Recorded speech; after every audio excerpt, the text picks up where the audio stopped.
7, 6, 5, 4, 3, 2. Here. Good afternoon, everyone. Thank you for joining us at the Miami-Dade Bar Florida LawCon. My name is Suzette Rustamano. I am president-elect of the Miami-Dade Bar Association and a trial lawyer and partner at Hamilton Miller Berthasol, where I concentrate on court litigation matters. I am here happy to introduce to you all our title sponsor for this year's Florida LawCon, Greg Ward from the Ward Law Group. Mr. Ward is a lawyer with over 20 years of experience. He's a co-founder and partner of the Ward Law Group and one of Florida's largest and fastest growing personal injury law firms. Now you have the energy for. The Ward Law Group focuses its practice on serving the Hispanic community throughout Florida. And now in New York, they're also going to be opening their office. They have their New York office as well. During the past 10 years, the firm has grown from 1 employee to over 140 team members worldwide, including 60 people in India, the Philippines, Ecuador, Venezuela, and Nicaragua. And to date, the Ward Law Group has helped car accident victims recover over $500 million in settlements. And as a lead sponsor of the Florida LawCon, Greg is committed to sharing his knowledge and expertise. And in today's session, you're going to be hearing Greg discuss how to 10x your law firm in 2023. Thank you, Greg, for being here. Great. Thanks for inviting me and thanks for having me. I appreciate the opportunity to speak with you guys. And always happy to share. I want to kick off by saying the most important thing for me to do today is to hopefully share with you some of the big mistakes I've made that will keep you from making those same mistakes, because there's a lot of ways, to develop and grow your law firm. I've been in several firms. I've worked at Steele, Hector & Davis when I started my career 20 years ago, and have worked at other firms and started this firm with my wife, Hani Martinez Ward, 10 years ago. And, as Suzette pointed out, we started with 1 employee, we grew to 10, and then 100, and now we're actually over 150 at the last head count that we did. So, and in addition to that, we've scaled not only in headcount, but in revenue, which really is related to settlements, which we do. We do 100% contingency fee work. So we have 10x and then 10x again, the revenue and the settlements we've been able to accomplish at our firm over the last 10 years. So hopefully we have some insights into really the business of law, which hopefully we'll be talking about a little bit more as the next year of the Dade County Bar progresses. I want to start off by a very basic statement about the business of law, and that is that the limitation on our ability as lawyers to grow our firm, the biggest limitation is our mindset. Say that again. The biggest limitation that we are facing is our mindset. When we go through our legal education, nobody really teaches us how to run a business. Nobody teaches us how to run a practice. And if you're fortunate, you get in with a firm that has efficient practices and they can help develop you as an attorney, but also teach you how to survive as a lawyer in the business of law. But what I find increasingly is that so few lawyers have had this experience, and they've learned how to maybe handle emotion or appear in court, do a deposition, but they haven't learned, or how to draft a contract, but they haven't learned how to actually run a law firm as a business. And I've really spent the last, I would say, 20 years of my life studying business as it relates to law firms and law firm management. Now, I'm not affiliated with any organization, but I will tell you some organizations that may help you begin to change your mindset at the end of the presentation, and also maybe give you some tools. But I want to start off by kind of like some background. And when I say that, I mean kind of like what is it that you need to do to start taking the steps to 10x your law firm? When you talk to business people, right, and particularly business coaches, really most businesses start with, who you are and where are you going. Most of us go to law school because maybe our parents made us go, or because it seemed like a cool job, or we wanted to make good money. I've heard a lot of reasons why we go to law school, but very few of us really have a sense for what we want our life to stand for when we're young, 22, 23, 24, going to law school. What is it we want to accomplish? And so we have to discover this through our careers. And I talked to a lot of lawyers maybe who were unhappy with the way their career has progressed because they never thought about what they wanted to do when they were in their early 20s. It'd be cool to be a lawyer, get to wear nice clothes, you help clients. Maybe you think contracts are cool. Maybe you think the tax code is cool. Maybe you think wills and trusts are cool. Or in my case, litigation, going to court was cool. That looks like it's fun. I get to talk in front of people. People have to listen to me. So that was what I thought was a cool thing. And we don't really have a perspective on what we want long-term from our lives. And so wherever you're at right now, this applies, everything I'm saying here will apply to every single one of us at this point. And that is, you got to figure out who you are and where you're going. For me, my personal journey, I will share this. I had gone through a very bad patch in my life immediately before I started this firm. I had a couple of my relatives, my father and my sister had passed away from leukemia. I had problems. I got divorced. I had some other problems and financial problems. And I was literally sleeping on a couch with between my wife and myself, we had about $465,000 in debt. That's where we started our firm. And at that moment, it's really where I had a spiritual conversion.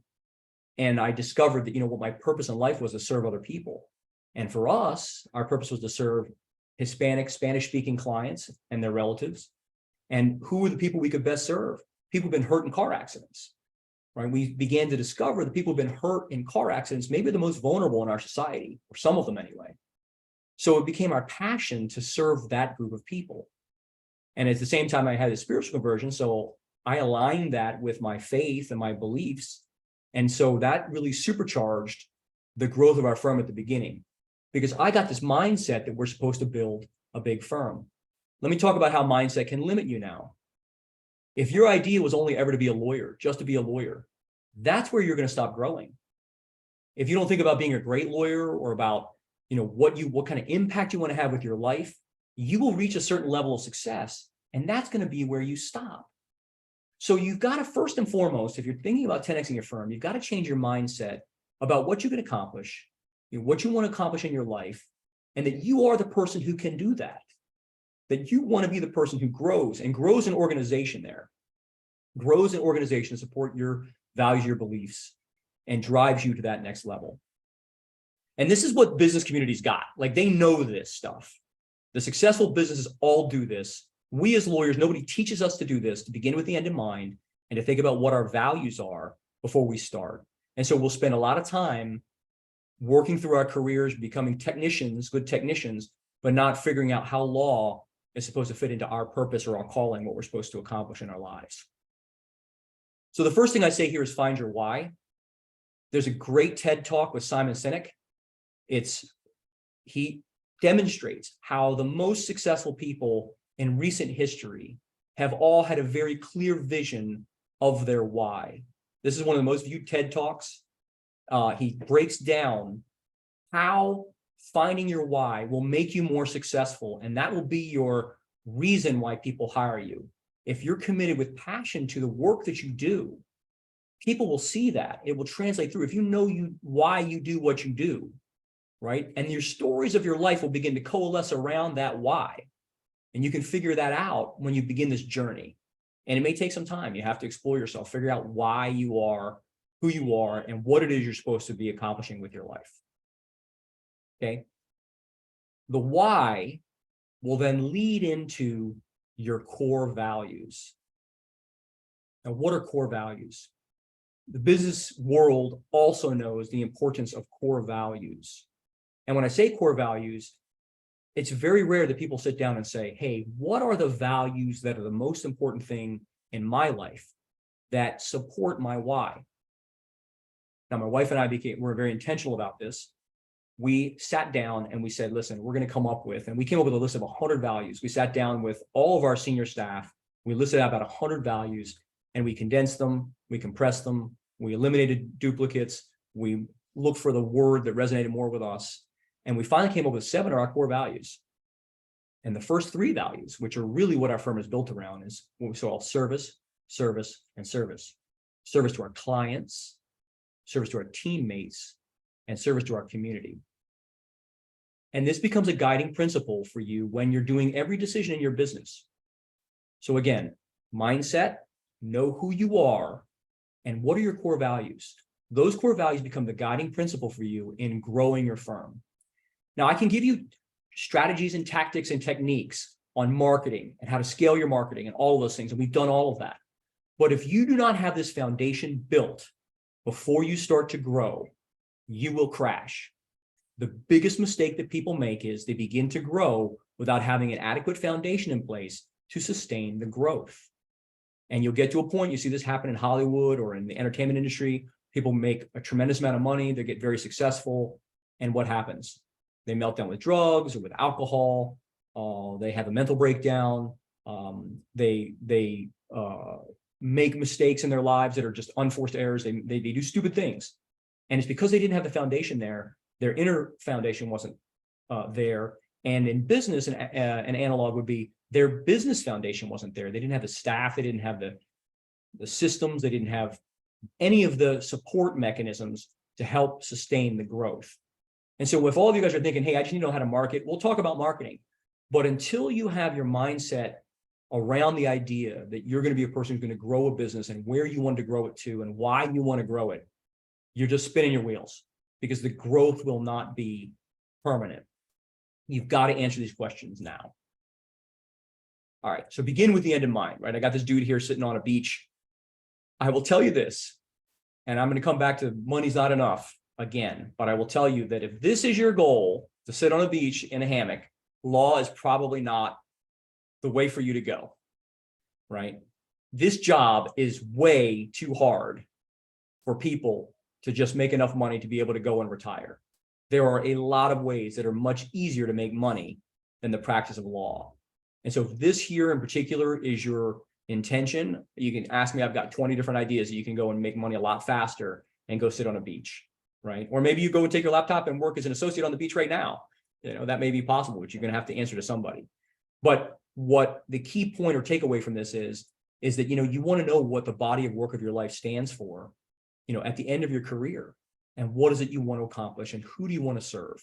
So you have to answer those questions wherever you are in your career. I mean, you could be, I'm 50, I'm 51, right? You could be answering these questions now, and this may give you a new passion for the next 20 years, right? Of what service you're going to be providing. What is it you want your life to stand for? All right. I'm going to talk about the progression of business here. Businesses go through various steps. Now, I can't see all of you on here. I don't know who's all in the room. I don't know how many people are here, what size firms you're at or anything like that. So I'm going to try and cover every size business that you may grow through as a lawyer if you want to choose to grow your business and you're able to change your mindset about growth. Okay, because each season of business, okay, has different challenges and opportunities. So as you're a business person, as you evolve, you are going to have to overcome different challenges and grow in different ways to be able to continue to sustain the growth of your organization. So the first, and I get this information now from the Growth Institute. I'll talk about them at the end of the presentation. Daniel Marcos is my personal business coach and the Scaling Up organization with Vern Harnish. Excellent resources for if you're interested in business growth. If you're a firm that has between 1 and 5 people, this is what is called traditionally in the business environment, a startup, right? This is the startup phase of your business. And the problems and opportunities you deal with less than 5 people, 5 or less people, are totally different than the next level of business. So when you are in this startup phase, and this could be, by the way, before, if you want to start your own firm, if you want to go out and start your own firm and you have never thought about business before, you're at this stage too. This is where you're in the mental stage, the conceptual stage. What is it you want to do? And I tailored this for us. You focus on the development of the service you want to provide. And this is for any practice. This is for commercial litigation, trust and estates, whatever your practice you want to provide is. What is it specifically that you want to do? I'm going to pause here for a second and talk about a friend of mine. He recently started his firm. He wanted to do personal injury. He did not have a big advertising budget. And my wife and I did not have a big advertising budget when we started.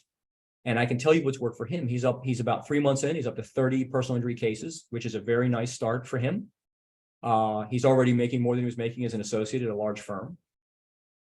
But he thought of his value proposition of he wanted to be the lawyer for his friends. And so what he did was he sent out a text message to all of his friends. He had about 500 friends. He sent out a text message saying, I'm your lawyer for whatever you need. And then he developed a network of other lawyers around him that he would refer cases to. And he became the go-to guy for these people. And he just would remind them periodically with a text message. And they would begin to send whatever matter was. And he would put this person with a trust and estates lawyer or with a contracts lawyer or an employment lawyer, whatever it is that they needed. And soon those people started referring cases back to him. And so that has become a very powerful word of mouth network for him. So you want to be at your early stage of your career or early stage of your firm, you want to be the person who focuses on one service, right? But then gets a network of people in who you can refer out to. I'll tell you, this is a big mistake that we made, my wife and I made, is that we try to do everything at the very beginning of our firm. And I've started my firm twice now. You lose money and time if you do that. You've got to specialize. You've got to focus on one area or two areas and just do that and refer the other stuff out. Why else is this important? As a personal injury lawyer, I get calls all the time from lawyers who should not be handling personal injury cases. They may be a family law lawyer, they may be a trust and estates lawyer, and they say, hey, listen, this looks like it's a good case. I'm going to take it, I'm going to do it myself. And then they call me when the case gets messed up and it's already too late. The case has somehow already been compromised. And I will tell you that I will never, ever, ever do a trust and estates matter. I will never, ever, ever do a tax matter. In fact, I hire lawyers to do my contracts now. I don't know how to do a contract. I think I'm really super smart, but I do not know how to do contract law. You know, we bought some buildings. I hire a real estate lawyer. Don't do it yourself. Refer that work out. Hire the lawyers who know what they need to do. If you want to have a full service law firm, you know, start bringing people in who are better at the practice areas you want to develop than you are. All right, validating your business model. If you're at 1 to 5 people and you've been going there along for a few years, you really got to look at what you're doing, what the business model is slowing you down, right? Because success really comes from not making bad decisions than it does from making great decisions, right? Success is pretty easy. You find what works and you replicate that over and over again. But if you've got a drain on your firm where you're continuing to do inefficient things, right, and you haven't overcome that, you can't grow. And so I see many firms, particularly, they get bogged down. They can't let go of old clients. Maybe they have a client who's been a cash flow client where they pay half their bill every month. And so they're afraid to let that client go. They don't create the space for a new client coming in. And so these decisions need to be made at this point in your career. 1 to 5 employees or team members, you've got to validate your business model. You got to make sure that what you're doing actually works. And if it doesn't, you need to tweak it. Okay. The barriers of market dynamics, your ability to penetrate the market, your ability to get your name out there. And at this size, anyone has a network of people that you'll be able to survive and actually grow. My first year of practice, I was all on my own. It was super, super, super scary. And it's funny that I made enough money just to survive, right? And I know very few lawyers who go out and really just can't survive. But what happens is they're not willing to make the tough choices, become the people they need to become to get to that next level. Maybe get rid of some of the bad clients who aren't paying your bills. If you send a bill to somebody every month and they're beating you up over your bill, that's a bad client, right? Unless you're overbilling. But I can tell you this right now, I've done billable work. Every client thinks every lawyer is overbilling, no matter how efficient you are. I remember I cut my rate down. I said, okay, well, you don't want me to overbill, so I'm going to reduce my rate. And they still complain about the bill. So it was back when I was doing billable work, which thankfully I don't do anymore. But your ability to take your value proposition, your business model to the market, that's the market dynamics. That's what the biggest barrier is at this point. Ability tested at this point is your ability to market, your ability to generate clients, right? And if you have a couple of lawyers, both of your abilities to market and get clients. And lastly, what is your strategy? What's going to be your strategy to get you to the next level? A lot of firms, in fact, the vast majority of law firms in this country are at this point. In fact, 96% of businesses are at this point. This is every business across all sectors. 96% of businesses are at this 1 to 5 people level. And this revenue is right around $1 million at this point. That's about kind of what the gross revenue will be at this point. If you scale this mountain, you learn how to market, you validate your business, you've got a good service, you market it correctly, and you close the biggest holes in your business, you're going to get to the next level, right? This is the growth phase. Now, this is an exciting phase. You've got 6 to 15 people. It's still a small enough company where you know everybody's names, You're all working together. Hopefully you're all rowing in the same direction. Hopefully you're all doing the same kind of things and being productive on a day-to-day basis. You have direct oversight of every part of the business. At this point now, you focus on the marketing strategy you developed in the early startup phase, and you pick what works and you do more of that. And you keep doing more of that until it doesn't get any better, right? So the best example I can give you is in the advertising realm. I will invest in a particular advertising outlet until the clients begin to taper and for the dollar return. If you get from a marketing event or you get from a networking event, you get a client, you need to figure out what was unique about that marketing event, and you need to go do more of those things. If you have a particular relationship that is sending you a lot of clients, you need to figure out what's unique about that relationship and develop more of those relationships. Okay. Interesting, point. We all want to get the big clients, right? The litigation heavy clients. We all want to get more clients like that. The more litigation they have, for example, the more loyal they're going to be to their litigation counsel. So you get a huge barrier at that point. You really don't have an opportunity to penetrate. If somebody has already got a vendor in place, you're really going to be knocking on that door for a couple of years to make that work for you. So that is a market dynamic thing that's solved at 1 to 5 people is, what's your unique selling proposition, who you are as a person. That may get you in the door, but it may take you a couple of years to penetrate these larger, high volume. If you're doing litigation clients. If you're doing trust and estates, this is a one-off thing, but then it becomes word of mouth, your referral sources, wealth managers, bankers, those kinds of things. You need to develop those relationships. At this point in the growth phase, the important thing is to stabilize revenue. You do not want to have giant swings in your monthly revenue. It makes it extremely difficult to make payroll. It's difficult to forecast. You can't even figure out what your marketing strategy is going to be because you don't know how much money you're going to make on a month-to-month basis. So at this point, for 6 to 15 people, you really should be flattening out your cash flow curve and making sure that you're getting consistent revenue on a monthly basis. The next point is the biggest point of today's presentation. The barrier to your growth at 6 to 15 people is leadership. There is a business law. I'll just say it, called Greg's Law 1. John Maxwell calls it the law of the lid. And that is that the biggest limiting factor is leadership, your ability to lead either your firm or your team or even yourself to get better results. Because leadership, it's all great whenever you get the credit of being a leader. But the truth is, to be a leader, you've got to make the tough choices. You've got to fire the people. You've got to know what's not going to be tolerated. You've got to go and look around and see if people are texting on their cell phones behind your back and not getting the work done. You've got to be accountable to yourself for the goals that you have. And you've got to hold other people in your organization accountable for their goals. And if you don't have that ability in a loving and compassionate way that will inspire people to be the best version of themselves, then you're really the one that's limiting your firm. And this is one, we don't have any training as lawyers on leadership. I'll confess myself. I mean, we all have big egos. I have a particularly big ego.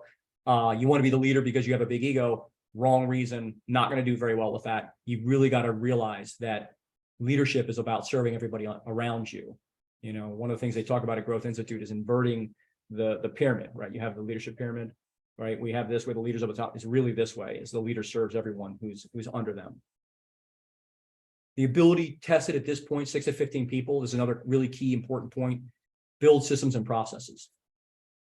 I've seen a lot of firms, particularly litigation firms I'm very familiar with because I work in litigation. Discovery comes in, who's going to do it? Send it to that person's assistant. We'll get it done in a week or two.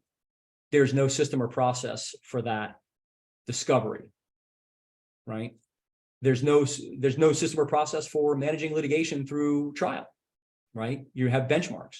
Case management software can help, but if the case management software hasn't been configured, who's going to use it? And if people don't use the case management software, and trust me, people in your office who are not using your case management software, right? If they're not using case management software, there's no system and process. And if there's no system and process, you cannot get to the next level over 15 people, right? Well, you get to 17 people, maybe 20 people, maybe, but at some point you're going to burn out at 25 or 30 or 40 people because it becomes impossible to manage a company, any business, without having at least basic systems and processes. And this stage between 6 to 15 people is where you begin to build those systems and processes. And don't just think it's for litigation. This could be for trust and estates. What is the timeline that you're going to have for producing your product? Which person in your office is going to work for that? Is it going to be a paralegal who's going to do the intake questionnaire? You've got to come up with your intake questionnaire. Do you have an intake questionnaire that you can send and say, okay, I just signed this client right now, call them up and fill out this initial intake questionnaire. And then you review that information and see if there's other follow-up questions you want to have. That's a trust and estates practice, right?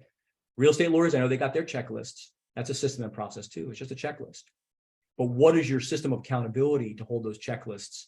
Make sure they're being executed timely, right? And the more efficiently you can do this, the better you'll be able to scale and grow your organization. And I know it sounds like, oh my gosh, he sounds like he's a managing partner or whatever, so annoying. But the truth is, really where firms rupture and miss opportunities is at this point right here, where you don't have systems and processes. So you can't get consistent work product across all of your matters, right?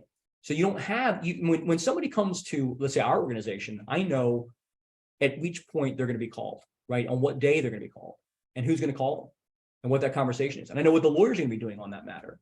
And I know every step, it gets scripted out. When I say scripted, I mean, every lawyer knows what they need to be doing on a daily basis. Now, do they always do it? No, but I got a report that shows me if somebody's lagging, I know who that person is, and I have to find out if they need different tools, or maybe they're having a personal issue, or maybe they just don't work at our speed, and those are all 3 different issues with 3 different solutions. But if you're not monitoring this, then you're really not going to get any opportunity to grow bigger than 15 people. Okay. The key decisions are team and cash, right? And these kind of balance against each other. How many people you hire? How do you manage your cash flow? Once you stabilize the revenue, what are you doing to manage your cash flow as you add headcount, right? To maybe build the foundation. Cash can become an issue. If you're too lean, maybe you have more cash, but you can't scale to the next level. You can't build systems to the next level. Another big mistake I want to help keep you guys from making. If you have a problem in your firm, it is a huge mistake to think that you can hire somebody to solve that problem right away. Okay. You need to come up with a solution and then maybe hire somebody to implement the solution.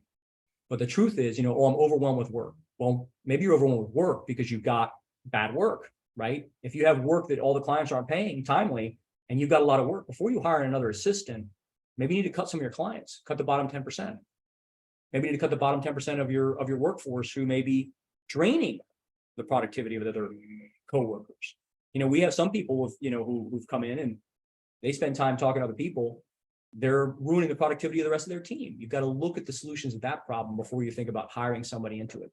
Every single one of my departments is desperate to hire somebody else, right? They're all saying we have too much work, but there's a little ratio called revenue per employee. The revenue per your employee, if you made $1 million last year and you had 10 employees, that's $100,000 revenue per employee. If you made $1 million this year with 12 employees, less than $100,000 is $80,000 per person, 85. What's happening there? There's inefficiencies, right? And there will be a little bit of a lip as you grow up. But what happens when you get 20 people and only have 1.5 million, right? Your efficiency of each of your employees is going down, so they're not being managed properly. And now all of a sudden your cash is getting eaten up because you're paying this huge overhead of rent, employees, that doesn't go down, and yet their productivity isn't going up. So you need to know these ratios, and there are classes I'll talk about at the end of this that you can find out some of these issues. But at this point, you're laying the foundation of your business knowledge, your systems and processes, learn how to manage cash, and learn how to manage people, most importantly.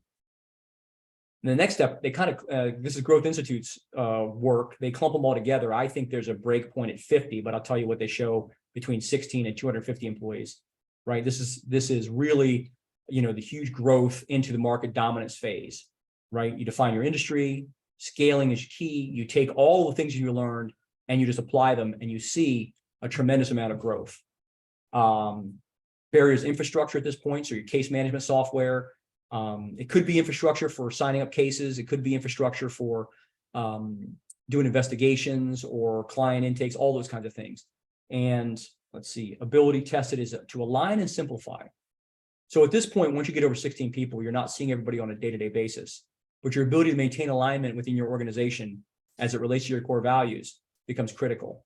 Have you trained a couple of key people in your core values, the ones who are driving productivity in your firm, so they know what the decisions need to be made, so you can align everybody, and then make it simple, because we can really complicate things. And the more complicated it becomes, it's really impossible to scale to the next level.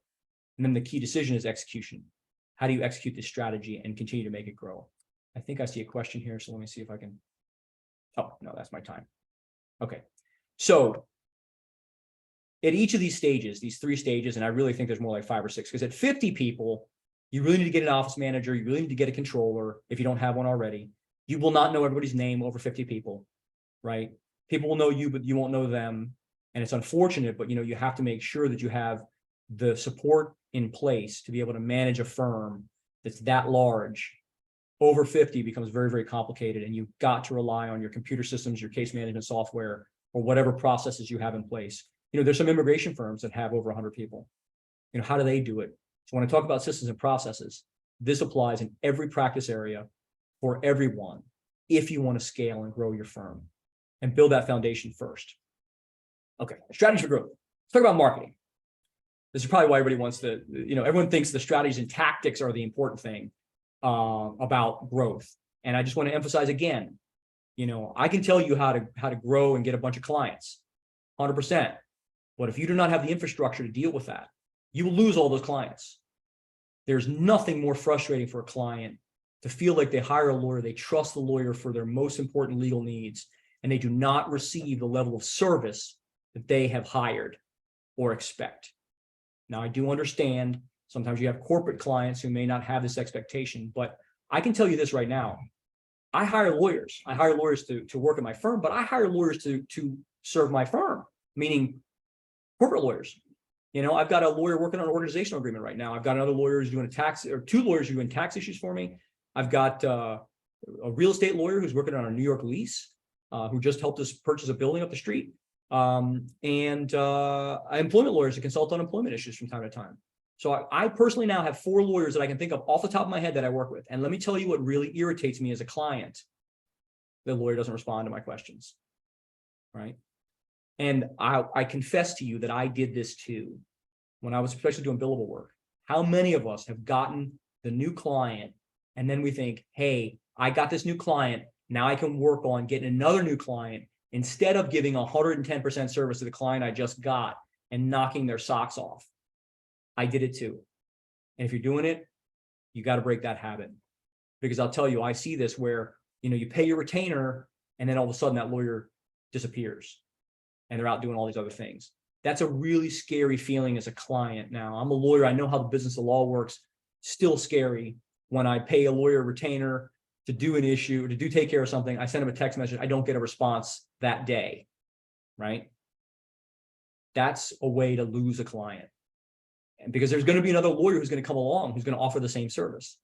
And so we have to be very, very mindful of maintaining what we have and doing the best job for the clients we have, because that is actually the fastest way to scale your business, right? You've got to pour into what you've already got, give the best service there. If you do that, the rest of the clients will come. This is basic. And I can just tell you now, having sit on the side of the client, it is super annoying. And literally, it's like, it seems when they receive the check, that's when the response stops, right? That's a terrible thing. And it's super scary. And imagine if I'm a lawyer that happens to, imagine your clients who aren't lawyers, what that's saying to them about how much you appreciate their business. Go above and beyond, especially for the new clients that you brought in, that you actually get as clients, not trying to get new clients at a cocktail party. The new client you have sitting in your office saying, hey, I have this problem. Can you help me with it? Or I've hired you to help me with it. All right. So how do you market your practice? There's a great book by a guy named Ford Harding.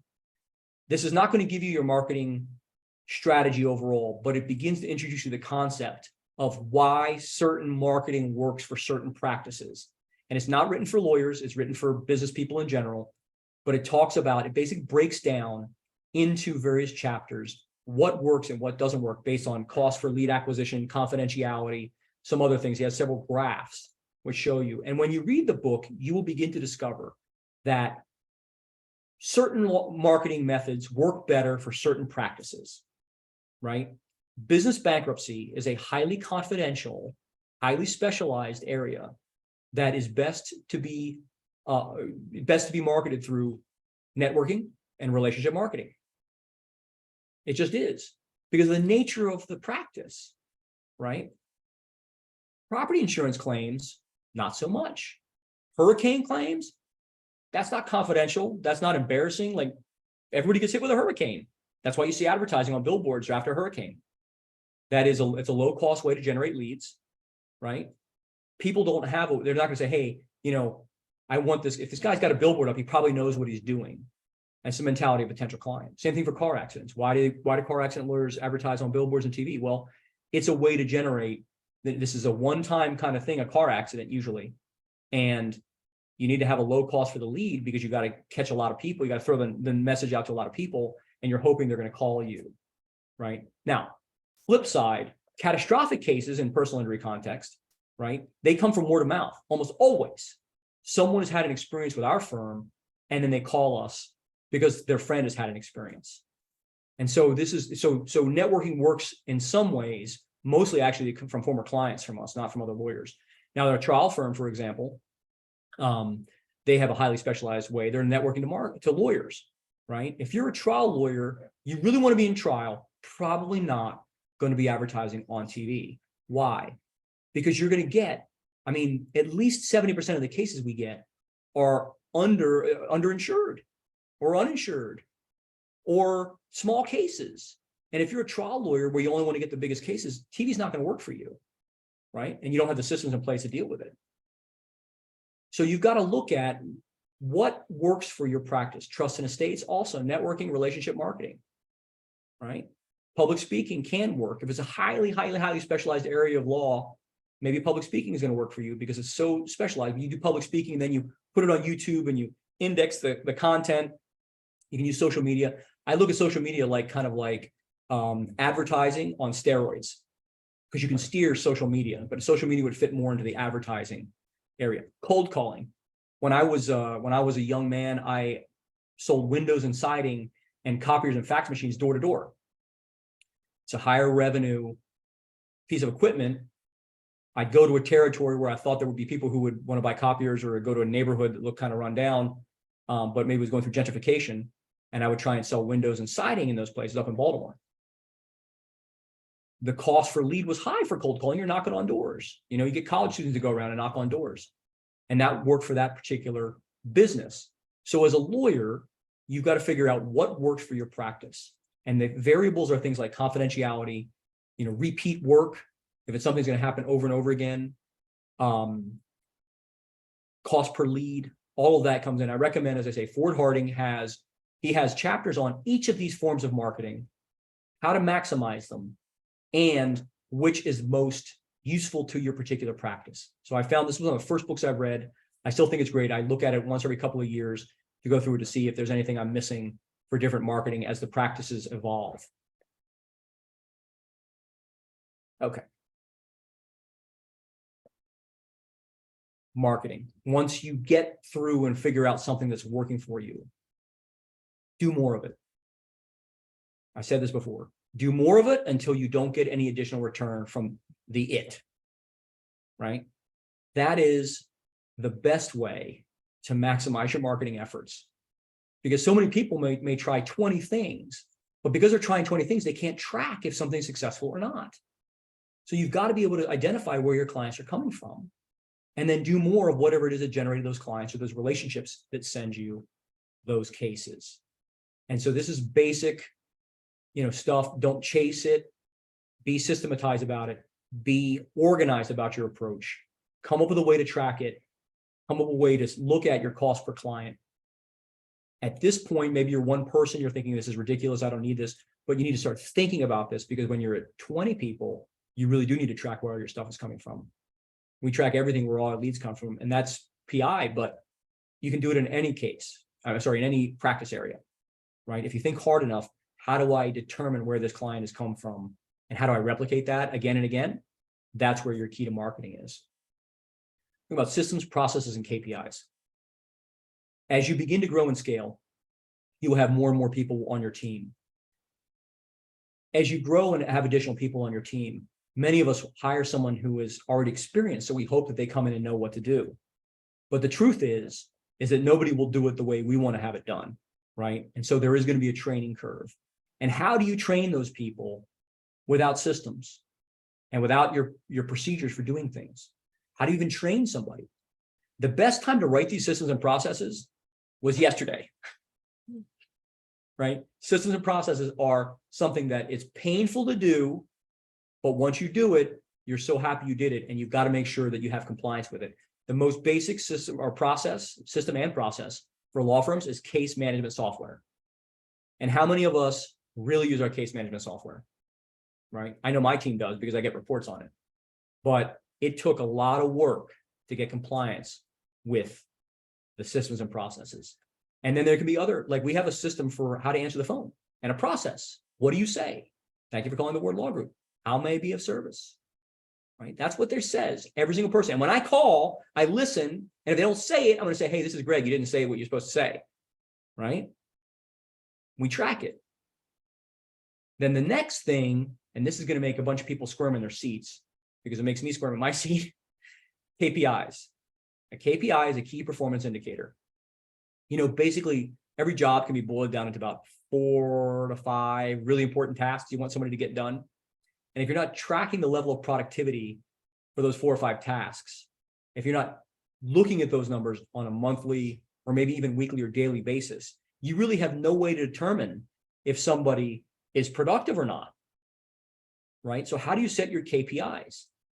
Well, you look at what people are accomplishing right now, what you expect, what the expectation is.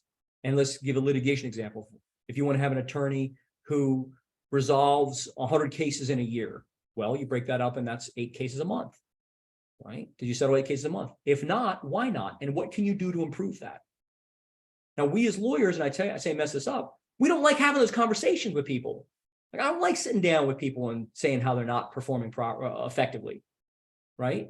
And we don't like hearing it either. We don't want to hear that. But if you want to 10x your business, you've got to become the person who does have those accountability conversations. Because at some point, the productivity of your people is going to become the drain on your organization. If you don't learn how to plug that hole, you're not going to be able to grow anymore until you plug that hole. There are lots of books on systems and processes and KPIs. I'll talk about some of the resources at the end of this. Next one is don't overcommit. This is partly what I said at the very beginning. Don't get a new client and then not call them. Don't get a new client and not respond to their text messages, right? And that usually happens because we're overcommitted in some other area. You know, we're running around doing so much, overwhelmed. Oh my gosh. And we lose sight of, you know, the original clients who are supposed to be the people we're serving. And so we've overcommitted in our lives. We get spread too thin. We say, hey, I'm going to call you back today, and you don't call them back today. That's going to be a problem. You can do that maybe 2 or 3 times and you're going to lose the client. But if you do it once, they sure are not going to recommend you to their friend, right? Or their in-house counsel friend, right? They're not going to give you that great review. When you say you're going to call somebody back, you got to call them back. And this is basic, I know. But when I talk about the key to 10xing the firm, it's making sure you have systems in place to enforce this. And it may just be yourself. If you're one person, you're the one who holds yourself accountable, right? And you got to work on your mindset to say, I'm going to call everybody back. And if you can't make that promise, then don't make that promise, right? If you can't say, I'm going to call you back today, don't ever say something you can't do. Now, have I done it? Of course I've done it. I feel guilty about it. I carry the guilt all next day and I'm tired and worn out because I'm upset because I missed my, you know, the thing I promised to a client. And I call them up usually and say, hey, listen, I'm really sorry about that. You know, and if this ever happens again, here's my phone number. You can text me. Right? That's one way to mitigate it, but the best way to do is not overcommit. And when I say overcommit, I mean then to other clients too. Don't take in a client if you can't handle that case, right? If you're doing trust and estates and you see a personal injury case come in, man, refer it out. Refer it to me. I'll send you my trust and estates cases. I have a list of lawyers we refer cases to. We'll get more money for the case, right? And that sounds callous because really it's not about money. I'll talk about that in a second. But the truth is I'll get a better result for your client and I'll send you my work. But please don't try and handle the case and then mess it up. At least bring somebody in who knows what they're doing because you can mess the case up. And it's the same thing. I know you guys know the same thing with taxes. If you're sending stuff to the IRS, you know, if you're doing all these other practices, immigration, like it's easy to mess up a case if you don't know what you're doing. So please just get a list of lawyers that you refer cases to and do it. It's so important for clients. It's so important for them to trust you. And that is really, if you have good people in your network, they will send you back work. They will do it. And, the revenue you may lose on what is outside your practice area, you will gain back in other areas. Now, look, if you want to do PI, work with somebody, learn a little bit about PI, figure out how not to mess up cases and go out and do PI. Fine with that. But 5-minute warning. thank you. Oh my gosh, I'm already coming down to my time here. And have a system for hiring. Okay, last thing I'll say about this. Hiring is the hardest decision we make. I gave an hour-long speech about this in National Trial Lawyers. Like, we think as lawyers, especially trial lawyers, we think we can read people and all this stuff. No, people are their very best version of themselves in the interview. We are always compelled to make hiring mistakes. So make sure you have a system that objectifies, or not objectifies, that makes objective, I guess. Maybe it is objectifies. That makes objective the hiring criteria you're looking for. And don't always try and hire people who remind you of you and people you like, because the truth is the people you like maybe aren't the best people for the job you're trying to hire for. All right. Avoiding costly mistakes. It's not about the money, but cash flow matters. I said at the beginning, if you're in law because you want to make a lot of money, you're in the wrong profession. You're in the wrong business, because there are so many ways to make more money than the law in such an easier way and not have to go through what we have to go through on a daily basis. So, money is not enough to get you out of bed in the morning. And I'll tell you, when you turn 50, and maybe some of you are older than me, maybe some of you are 60, like, you see burnout start happening, because if you're only about the money and being able to provide for your family, that's a noble goal, but it's not enough to get you up every day. And then what happens when you make $1 million? Are you going to keep going to work? Are you going to go to work the next day? If you're passionate about what you do, yeah, you're going to go to work the next day. My wife and I, we settled a case last year it was over $100 million. I went to work the next day. I went to work the next week. I took off maybe the next month, but it wasn't because of that. I love what I do. And the people I serve, I love doing that. So if you're really, and that's not to say I don't take vacations, I take a lot of vacations, but money is not enough to motivate you day to day. It just isn't. And I know you want to support your families. I do too. I want to make sure my kids have the best opportunities and all that stuff I didn't have. But the truth is that money will only get you so far. And if hey, if I could just get $100 million in the bank, I would retire. Honestly, there are better ways to get $100 million. I promise you. And I can tell you some different businesses you can get into, but this is not it, right? It just isn't. But cash flow matters. So the other side of this is many times we enslave ourselves where we don't collect from clients, they don't respect our time, and they don't pay our bills, and yet we're afraid to let them go. Maybe we have a self-esteem issue, we're afraid about submitting our bills. And so we get upset about that when they don't pay us, but we don't enforce it, right? Be careful who you listen to. There's tons of content out there. Most of the content out there are not people who've done this, right? Most of the content out there are people who became famous, telling people how to become famous, or became successful, telling people how to become successful. Most success coaches are like that. So when you're going there, be careful who you listen to. And this also goes in the next point, which is, the 5 people you surround yourself with most are going to dictate the course of your life, how much money you make, the decisions you make. So if you do want to do better and you want to do bigger on a bigger scale, start surrounding yourself with people who are more successful than you, because they can help guide you to that next level and the next level and the next level.